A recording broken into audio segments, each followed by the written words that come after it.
bagaimana ketika tabel dan narasi yang sudah Anda buat ini dibawa ke dalam skripsi? Nah, kira-kira nanti implikasinya seperti ini, Mbak. Saya ambil contoh dari skripsinya Mbak Eka Ayu, anak SDM. Ini udah kelihatan belum saya nyoba nge-share ini?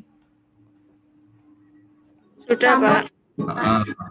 Nah, ini judulnya Pengaruh Keterlibatan Karyawan, Lingkungan Kerja, dan Pembelajaran Organisasi pada Komitmen Organisasional. Studi pada karyawan sektor industri manufaktur di Solo Raya. Nah, di bagian bab 2 punya Mbak Eka ini, kan skripsi itu ada 5 bab ya. Kalian sudah lihat dari video saya yang dulu di ruang skripsi. Nah, di bagian bab 1 ini kita ketemu dengan yang namanya pendahuluan, ada latar belakang masalah dan seterusnya. Nah, kemudian di bab 2-nya, nah ini kita langsung pindah ke bab 2. Nah, bab 2-nya itu berisi kajian teoritis.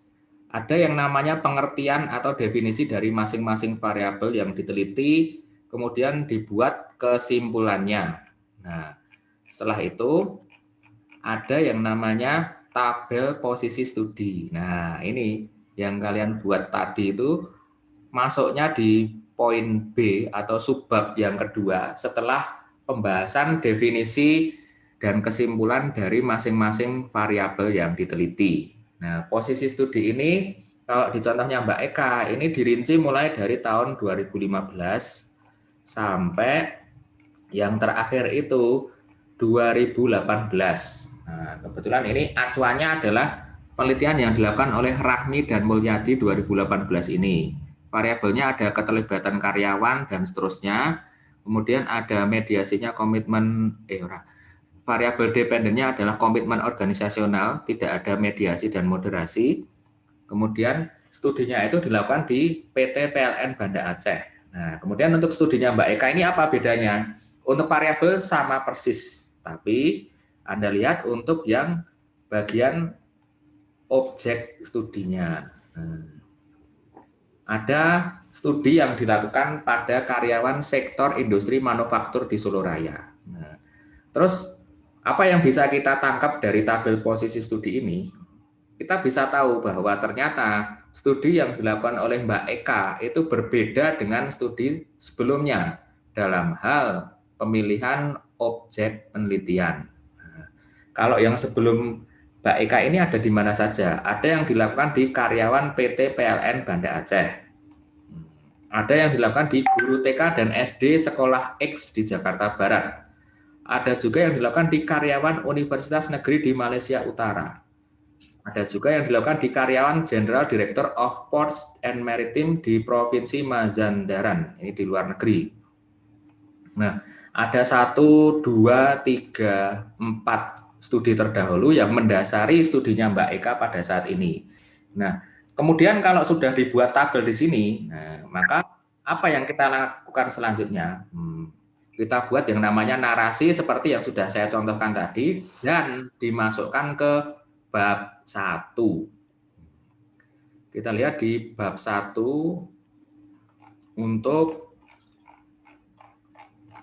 latar belakang. Nah, ini latar belakang masalahnya Mbak Eka. Nah, ada yang namanya pembahasan mengenai studi terdahulu. Nah, ini studi terdahulunya Mbak Eka itu siapa sih? Oh, Rahmi dan Mulyadi 2018. Nah, ini kalimat ini kan tidak jauh beda dengan yang sudah saya rancang kemarin.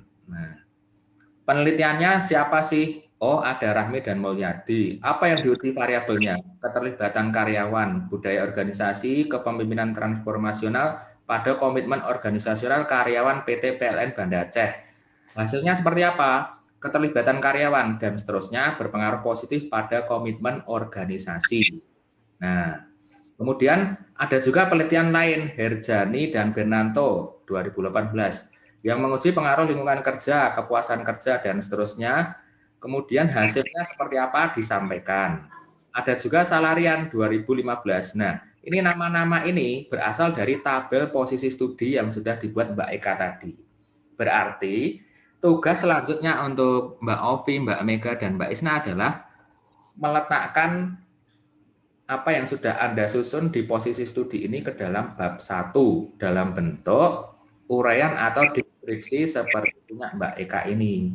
Nah, di sini di masing-masing tanda kuning yang sudah saya beri penanda atau note atau catatan atau komen ini, saya tuliskan kenapa kok tak kasih warna kuning. Oh, ini karena terdapat uraian mengenai studi terdahulu yang relevan dan lengkap dengan objek studi dan hasilnya.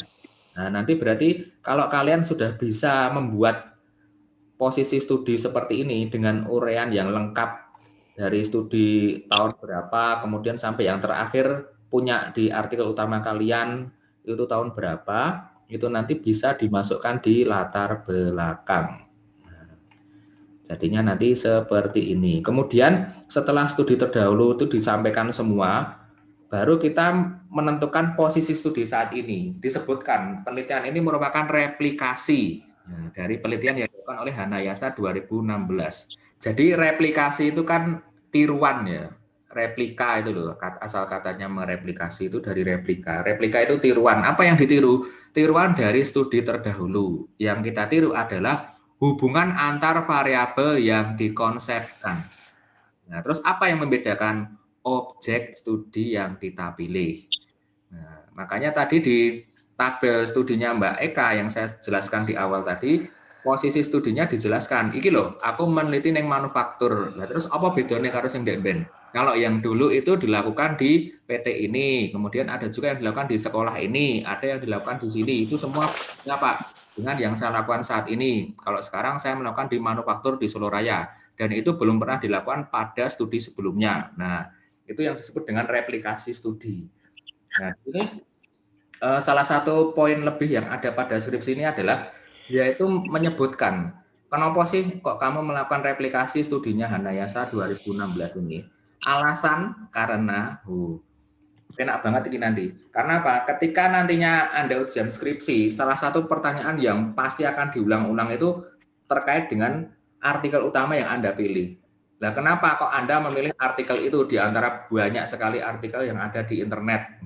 Alasannya adalah karena apa? Ini disampaikan. Kalau yang paling aman kita menyampaikan alasan yang umum, enggak? Alasan umum itu seperti apa? Ya pentingnya variabel yang kalian teliti itu dalam rangka apa? Misalkan, oh ada 3 variabel, ini kaitannya dengan minat pembelian kembali. Minat kembalian kembali kan penting ya untuk pemasar. Nah itu kan berarti harus diteliti dong pengaruhnya itu seperti apa dari 3 variabel ini. Nantinya akan semuanya itu didukung pengaruhnya ataukah ada yang tidak didukung. Nah itu bisa menjadi alasan kita kenapa kok mereplikasi sebuah artikel. Nah kemudian alasan objek penelitian ini juga disampaikan secara detail juga oleh si peneliti, dalam hal ini Mbak Eka. Kenapa kok kita harus menyampaikan alasan pemilihan objek penelitian? Karena itu pasti juga akan ditanyakan oleh penguji. Misalkan di antara kalian bertiga sudah sepakat nih, saya mau meneliti di SFA Gentan di Solo. Nah, tentunya kan ada alasan yang mendasari ya. Kenapa kok kalian itu memilih di antara semua restoran yang ada di Solo Raya, kok pada akhirnya kalian menjatuhkan pilihan ke SFA Gentan itu tadi. Nah, itu Anda sampaikan di sini. Nah, itu menjadikan skripsi kalian itu lebih komplit dan kemungkinan kalian untuk mengantisipasi semua pertanyaan dari penguji itu lebih baik lagi. Nah, itu sebagai gambaran awal, sekaligus sedikit mengulang dari pertemuan sebelumnya, kenapa kok kita harus repot-repot menyusun tabel posisi studi.